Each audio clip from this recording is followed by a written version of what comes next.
पूर्ण पालघर जिल्ह्यातील महाविकास आघाडी आदिवासी संरक्षण समिती त्याच्यामध्ये खास करून सुनील भुसारे साहेब आहेत, ब्रायन लोबो साहेब आहेत, इतर सर्व संघटनेचे सर्व पदाधिकारी आहेत, सुनील कराड इथे उपस्थित आहेत, सर्वच पदाधिकारी इथे उपस्थित आहेत। आणि गेल्या 1 ऑगस्टपासून महाराष्ट्रात संपूर्ण महाराष्ट्रातून नाशिक येथे पेशा भरती व्हावी, 17 संवर्गातील जी पदं आहेत ही सरळ सेवेने भरती करावी अशा प्रकारची माग घेऊन नाशिकमध्ये उपोषणाला मुलं बसलेली आहेत।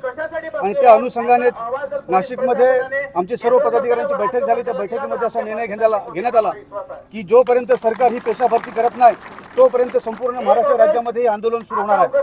21 तारखेची हाक दिली होती। 21 तारखेपासून हे आंदोलन सुरू झालेलं आहे। वेगवेगळ्या भागामध्ये वेगवेगळ्या स्वरूपाचे आंदोलन होत आहेत, रास्ता रोको होत आहेत, तहसील कार्यालयावर ठिय्या आंदोलन होत आहेत, मोर्चे होत आहेत, हे संपूर्ण महाराष्ट्रामध्ये होत आहेत। त्या अनुषंगाने आज पालघर जिल्ह्यामध्ये चारोटी येथे सर्व संघटना आणि महाविकास आघाडीच्या नेतृत्वाखाली आजचं हे आंदोलन, रास्ता रोको आंदोलन इथे सुरू झालेलं आहे। आजचं आंदोलन याच्यासाठी आहे की पेशा भरतीचं काहीतरी खास ठोस आम्हाला आज निर्णय द्यावा किंवा लवकरात लवकर आपल्या महाराष्ट्र राज्याचे मुख्यमंत्री सन्माननीय एकनाथ शिंदे साहेबांबरोबर आमची बैठक आयोजित करून द्यावी, हा खास उद्देश आहे। आणि त्या बैठकीमध्ये सकारात्मक निर्णय होऊन आमची जी मुलं गेल्या 5-10 वर्षापासून या नोकरीची वाट बघतात, फक्त नोकरी म्हणून नाही तर त्याला दुसरा सुद्धा भाग आहे की आमच्या ग्रामीण भागामधील जो आदिवासी विद्यार्थी आहे त्याचं शैक्षणिक नुकसान फार मोठ्या प्रमाणावर होतंय। एका शाळेमध्ये 8वी पर्यंतच्या शाळेमध्ये एक शिक्षक 8वी पर्यंतची शाळा शिकवतोय।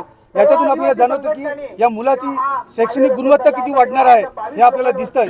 खरं म्हणजे आम्हाला असं वाटतंय की आज आम्हाला आदिवासी समाजाला शिक्षणापासून बाहेर ठेवण्याचा हे षडयंत्र आहे सरकारचं किंवा अशा प्रकारचे कटकारस्थान आहे असं आम्हाला याच्यातून दिसून येतं।